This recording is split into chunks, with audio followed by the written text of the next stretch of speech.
تم آج ہمارے سامنے 17ویں پارے سے آخذ کیے گئے کچھ نوٹس اور خلاصے ہیں۔ جی ہمارا مقصد کوئی مکمل تفسیر پیش کرنا نہیں ہے، بلکہ ان میں جو کچھ گہرے اور دلچسپ خیالات ہیں ان پر بات کرنا ہے۔ بالکل۔ ہم دیکھیں گے کہ زندگی، موت، انسانی فطرت اور جواب دہی کے تصور پر یہ مواد کیا روشنی ڈالتا ہے۔ اور یہ گفتگو ایک ایسی آیت سے شروع ہوتی ہے جو آپ کہہ لیں سیدھا دل پر لگتی ہے۔ اچھا، ماخذ کہتا ہے لوگوں کے حساب کا وقت قریب آ گیا ہے اور وہ ہیں کہ غفلت میں منہ پھیرے ہوئے ہیں۔ اوہ، یہ ایک دم سے ہمیں اپنی روزمرہ کی بھاگ دوڑ سے نکال کر ایک بہت بڑی حقیقت کے سامنے کھڑا کر دیتا ہے۔ یہ واقعی چونکا دینے والی بات ہے۔ ایسا لگتا ہے جیسے کوئی کہہ رہا ہو کہ جس امتحان کی تیاری میں ساری زندگی لگانی ہے اس کی تاریخ کا اعلان ہو چکا ہے، اور ہم ابھی تک سلیبس ہی دیکھ رہے ہیں۔ بالکل۔ تو آئیے اسی بڑی حقیقت سے بات شروع کرتے ہیں۔ جو پہلا نقطہ ان نوٹس میں بار بار ابھرتا ہے وہ ہے زندگی اور موت کی حقیقت۔ کو صرف ایک آپ کہہ لیں بائیولوجیکل اینڈ کے طور پر پیش نہیں کرتا۔ اچھا، اسے فوراً زندگی کے مقصد سے جوڑ دیا جاتا ہے۔ کہا گیا ہے اور ہم تمہیں آزماتے ہیں برائی سے اور بھلائی سے جانچنے کے لیے۔ یہ بہت گہری بات ہے۔ مطلب یہ کہ خوشی اور غم، کامیابی اور ناکامی، صحت اور بیماری، جی، یہ سب محض اتفاقی واقعات نہیں ہیں، بلکہ یہ وہ پرچے ہیں جو ہمیں حل کرنے کے لیے دیے گئے ہیں۔ بالکل یہی نقطہ ہے۔ تو اس کا مطلب یہ ہوا کہ آزمائش صرف مشکل وقت میں نہیں ہوتی، بلکہ آسانی اور خوشحالی میں بھی ہوتی ہے۔ جی، شاید اچھی حالت میں شکر گزاری اور عاجزی کا امتحان مشکل وقت میں صبر اور ہمت کے امتحان سے زیادہ کڑا ہو۔ واقعی، طاقت ملنے پر انسان کا رویہ کیسا ہوتا ہے، یہ اس کی اصل آزمائش ہے۔ بالکل، اور یہ آزمائش صرف انسان تک محدود نہیں، ماخذ ہمیں پوری کائنات پر غور کرنے کی دعوت دیتا ہے۔ ایک جگہ کہا گیا، کیا کافروں نے نہیں دیکھا کہ آسمان اور زمین جڑے ہوئے تھے، پھر ہم نے انہیں پھاڑ کر الگ کیا، اور آگے یہ بھی ہے کہ اور ہم نے پانی سے ہر جاندار چیز بنائی۔ یہ تو حیران کن ہے۔ آج سائنس بگ بینگ تھیوری اور زندگی کی ابتدا پانی میں ہونے کی بات کرتی ہے، جی، لیکن اس آیت میں ایک سائنسی حقیقت سے بڑھ کر بھی کوئی پیغام چھپا ہے۔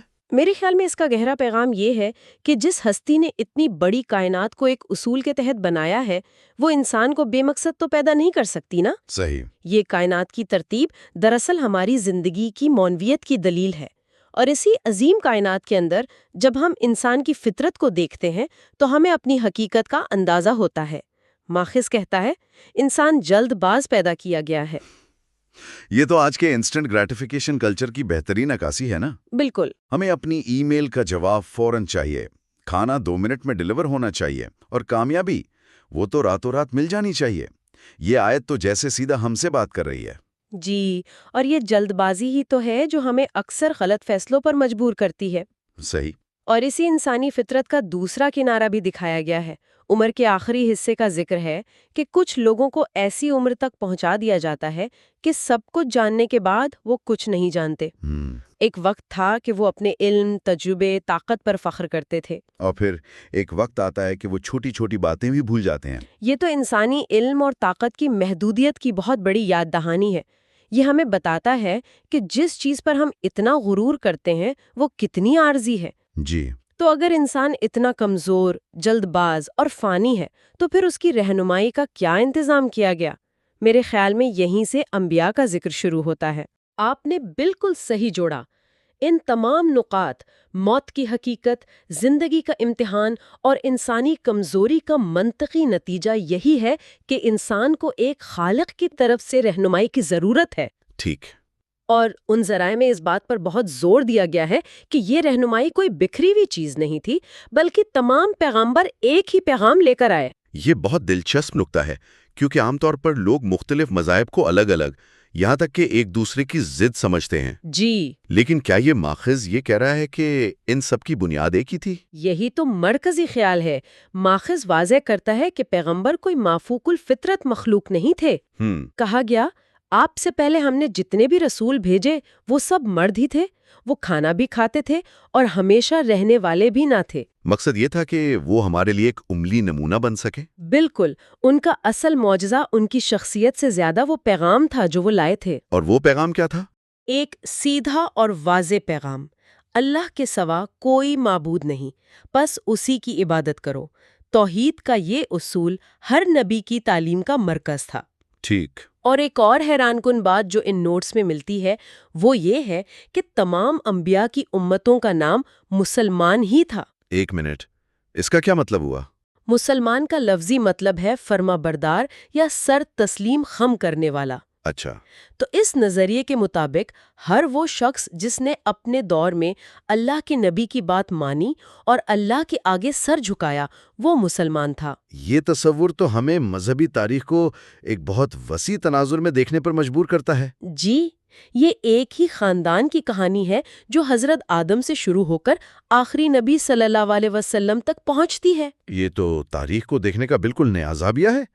اس سے تو سارا تنازع ہی ختم ہو جاتا ہے کہ کون پہلے آیا اور کون بعد میں۔ بالکل۔ اس پیغام کو سمجھانے کے لیے ذرائع میں حضرت ابراہیم کی مثال بہت خوبصورتی سے دی گئی ہے۔ وہ اپنی قوم سے ایک بہت سادہ سوال کرتے ہیں۔ جی، وہ پوچھتے ہیں یہ مورتیاں کیا ہیں جن کے تم مجاور بنے بیٹھے ہو؟ یہ سوال آج بھی اتنا ہی اہم ہے۔ یہ صرف پتھر کے بتوں کے بارے میں نہیں ہے۔ نہیں، بالکل نہیں۔ یہ ہر اس چیز کے بارے میں ہے جسے انسان خدا کی جگہ دے دیتا ہے۔ یعنی آج کے دور میں یہ بت کوئی شخصیت، کوئی نظریہ، پیسہ یا شہرت بھی ہو سکتی ہے؟ جی، کچھ بھی، کوئی بھی چیز جس سے انسان غیر مشروط محبت کرے اور اس کے حکم کو خدا کے حکم پر ترجیح دے۔ بالکل۔ یہ سوال ہمیں اپنی زندگی کا جائزہ لینے پر مجبور کرتا ہے کہ کہیں ہم نے بھی تو ایسے ہی کوئی بت نہیں تراش رکھے۔ صحیح۔ اور اگر زندگی ایک امتحان ہے اور تمام پیغمبر ایک ہی پیغام لائے ہیں تو پھر اس امتحان کا کوئی نتیجہ بھی تو نکلنا چاہیے۔ ظاہر ہے، یہیں سے یوم حساب اور جواب دہی کا تصور سامنے آتا ہے۔ اور اس دن کی جو تصویر کشی کی گئی ہے وہ بہت شدید ہے۔ اے لوگو، اپنے رب سے ڈرو، بے شک قیامت کا زلزلہ ایک بہت بڑی چیز ہے۔ جی، یہ پڑھ کر ہی ایک خوف کی کیفیت طاری ہو جاتی ہے۔ خوف کے ساتھ ساتھ اس دن کی سب سے بڑی خصوصیت اس کا مکمل انصاف ہے۔ مکمل انصاف۔ ماخذ میں کہا گیا ہے، اور ہم قیامت کے دن انصاف کا ترازو رکھیں گے، پھر کسی جان پر ذرہ برابر ظلم نہ ہوگا۔ یہ تصور بہت تسلی بخش ہے نا؟ اس کا مطلب ہے کہ دنیا میں کی گئی کوئی نیکی یا کوئی زیادتی، چاہے وہ کتنی ہی چھوٹی کیوں نہ ہو، ضائع نہیں ہوگی۔ ہر عمل کا حساب ہوگا۔ اور اس انصاف کے بعد کیا ہوگا؟ ظاہر ہے جزا اور سزا ہوگی۔ جی، جو لوگ ایمان لائے اور نیک عمل کیے ان کے لیے مغفرت اور بہترین رزق کا وعدہ ہے۔ اور جنہوں نے انکار کیا؟ لیکن جنہوں نے اللہ کی آیات کو جھٹلایا ان کے لیے ایک دردناک انجام کا ذکر ہے۔ کہا گیا ہے کہ جہنم میں وہاں ان کا مقدر چیخو پکار ہوگا اور وہ کچھ نہیں سن سکیں گے۔ لیکن یہاں ایک سوال پیدا ہوتا ہے، انکار کی اصل وجہ کیا ہے؟ کیا ان لوگوں تک پیغام نہیں پہنچا تھا یا کوئی اور بات تھی؟ اسی سلسلے میں ایک آیت ہے جو مجھے بہت گہری لگی۔ حقیقت یہ ہے کہ آنکھیں اندھی نہیں ہوتی بلکہ وہ دل اندھے ہو جاتے ہیں جو سینوں میں ہیں۔ یہ ایک بنیادی نقطہ ہے۔ جی۔ اس کا مطلب ہے کہ ہدایت یا گمراہی کا تعلق معلومات کی کمی یا زیادتی سے نہیں بلکہ دل کی حالت سے ہے۔ اچھا۔ آپ کسی کو 1000 ثبوت دکھا دیں لیکن اگر اس کا دل تکبر یا ضد کی وجہ سے بند ہے تو وہ ان ثبوتوں کو قبول نہیں کرے گا۔ یہ بصارت یعنی سائٹ اور بصیرت یعنی انسائٹ کا فرق ہے۔ یہ تو آج کی دنیا میں بہت عام ہے۔ ہم دیکھتے ہیں کہ لوگ حقائق کو بھی جھٹلا دیتے ہیں کیونکہ وہ ان کے پہلے سے قائم نظریات سے نہیں ملتے۔ بالکل۔ تو یہ آیت دراصل کانفرمیشن بائس کی ایک روحانی تشریح ہے، یعنی مسئلہ ثبوت کا نہیں، قبول کرنے کی آمادگی کا ہے۔ بالکل، اور ماخذ اسے تکبر سے جوڑتا ہے۔ دل کا اندھا پن دراصل اپنی رائے کو حتمی سمجھنے اور حق کے سامنے جھکنے سے انکار کا نتیجہ ہے۔ اچھا، ہم نے ابھی تک زندگی کے مقصد، انبیاء کے پیغام اور آخرت کے بارے میں بات کی، لیکن یہ سب باتیں ہماری عملی زندگی پر کیسے لاگو ہوتی ہیں؟ ان ذرائع میں اس پر بھی بڑی واضح رہنمائی موجود ہے۔ ہاں، یہ بہت اہم ہے۔ اکثر لوگ مذہب کو صرف عبادات یا آخرت تک محدود سمجھتے ہیں۔ جی، جبکہ ایسا نہیں ہے۔ ان نوٹس میں تو معاشرتی اصولوں، یہاں تک کہ جنگ کے قوانین پر بھی بات کی گئی ہے۔ جی، اور جنگ کے بارے میں جو اصول دیا گیا ہے وہ بہت متوازن ہے۔ لڑائی کی اجازت صرف ان لوگوں کو دی گئی ہے جن پر ظلم کیا گیا، یعنی جنہیں ناحق ان کے گھروں سے نکالا گیا۔ جی، صرف اس بنیاد پر کہ وہ کہتے تھے ہمارا رب اللہ ہے، یہ جاریت نہیں بلکہ دفاع کا حق ہے۔ لیکن اکثر طاقت ملنے کے بعد انسان حد سے گزر جاتا ہے، کیا اس کے لیے بھی کوئی شرط رکھی گئی ہے؟ بہت اہم شرط ہے۔ کہا گیا ہے کہ اگر ان مظلوموں کو زمین پر طاقت مل جائے تو ان کا کام فساد پھیلانا یا انتقام لینا نہیں ہے، تو پھر کیا ہے؟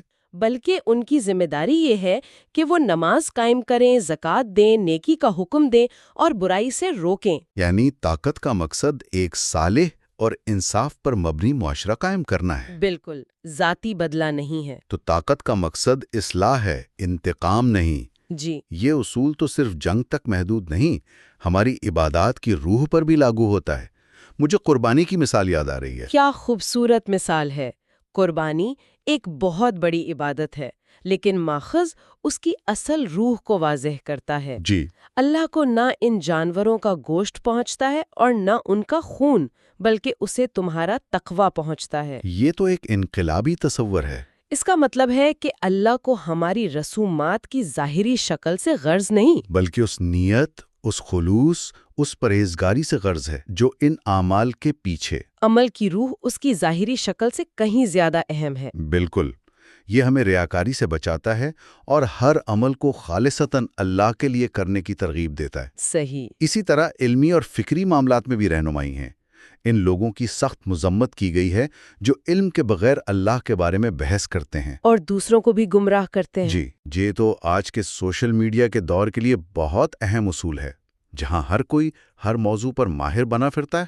صحیح بات ہے۔ یہ آیت ہمیں یاد دلاتی ہے کہ جس چیز کا پختہ علم نہ ہو اس پر بات کرنے سے گریز کرنا چاہیے، خاص کر جب معاملہ دین کا ہو۔ اور آخر میں باہمی تعلقات کے لیے ایک سنہری اصول دیا گیا ہے جو انصاف اور معافی کے درمیان توازن قائم کرتا ہے۔ ماخوذ کہتا ہے کہ اگر کسی کے ساتھ زیادتی ہوئی ہو تو وہ زیادتی کے برابر بدلہ لے سکتا ہے۔ یہ انصاف کا تقاضا ہے۔ یہ بات بہت اہم ہے کہ بدلے کے حق کو تسلیم کیا گیا ہے۔ یہ انسان کی فطرت ہے کہ وہ انصاف چاہتا ہے۔ جی، لیکن کیا بات یہیں ختم ہو جاتی ہے؟ نہیں، اس کے فوراً بعد ایک اعلیٰ اخلاقی معیار پیش کیا گیا۔ لیکن اگر وہ صبر کرے اور معاف کر دے تو یہ یقیناً بڑی ہمت کے کاموں میں سے ہے۔ یعنی بدلہ لینے کا حق ہے لیکن معاف کر دینا بہتر ہے۔ بہتر اور بلندتر اخلاقی رویہ ہے۔ ایک اور جگہ فرمایا کہ معاف کرنا تقوی کے زیادہ قریب ہے۔ اس میں ایک بہت گہرا توازن ہے۔ یہ تو بہت کچھ ہو گیا۔ ہم نے زندگی کے امتحان سے بات شروع کی، پھر تمام نبیوں کے ایک ہی پیغام تک پہنچے، اور پھر انصاف کے دن سے ہوتے ہوئے عملی زندگی کے اصولوں کو دیکھا۔ جی، ان سب میں کوئی ایک مرکزی دھاگا ہے جو ان تمام موتیوں کو ایک لڑی میں پروتا ہو؟ میرے خیال میں وہ مرکزی دھاگا رحمت کا ہے۔ ان تمام تعلیمات کا مقصد انسان کو مشکل میں ڈالنا نہیں بلکہ اس کی بھلائی ہے۔ جیسا کہ ماخذ میں قرآن کو ایک بابرکت نصیحت اور نبی اکرم صلی اللہ علیہ وآلہ وسلم کو تمام جہانوں کے لیے رحمت کہا گیا ہے۔ اچھا، تو یہ سارے اصول، قوانین اور یاد دہانیاں دراصل رحمت کے ایک بڑے دائرے کا حصہ ہیں۔ یہ واقعی ایک خوبصورت اختتام ہے۔ یعنی یہ دین سختی یا بوجھ نہیں بلکہ انسانیت کے لیے رحمت اور برکت کا ذریعہ ہے۔ جی، اور اسی رحمت اور حکمت کو سمجھتے ہوئے میں سامعین کے لیے غور و فکر کے لیے ایک آخری نقطہ چھوڑنا چاہوں گی، ضرور۔ جو ان ذرائع میں ہی موجود ہے۔ اس میں فرمایا گیا، ہم نے ہر امت کے لیے ایک شریعت یعنی طریقہ مقرر کیا ہے جس پر وہ چلتے ہیں، تو وہ اس معاملے میں تم سے جھگڑا نہ کریں اور تم اپنے رب کی طرف بلاؤ، اور اگر وہ تم سے جھگڑیں تو کہہ دو کہ اللہ بہتر جانتا ہے جو تم کرتے ہو۔ یہ تو بہت گہرا نکتہ ہے۔ اس کا مطلب تو یہ ہوا کہ دوسروں کے طریقوں پر بحث اور جھگڑے میں پڑنے کے بجائے اپنی دعوت اور اپنے عمل پر توجہ دینی چاہیے۔ بالکل، یہ ہمیں مذہبی تنوع کی حقیقت کو تسلیم کرنے اور دوسروں پر فیصلہ صادر کرنے کے بجائے اپنی عبادت پر توجہ مرکوز کرنے کی دعوت دیتا ہے۔ صحیح۔ یہ ہمیں بتاتا ہے کہ حتمی فیصلہ اللہ کے ہاتھ میں ہے اور ہمارا کام جھگڑا کرنا نہیں بلکہ اپنے رب کی طرف رجوع کرنا ہے۔ یہ نکتہ ہمیں انتہا پسندی سے بچاتا ہے اور ایک پرامن بقائے باہمی کی راہ دکھاتا ہے۔ جی، میرے خیال میں آج کے دور میں اس نکتے پر غور کرنا بہت ضروری ہے۔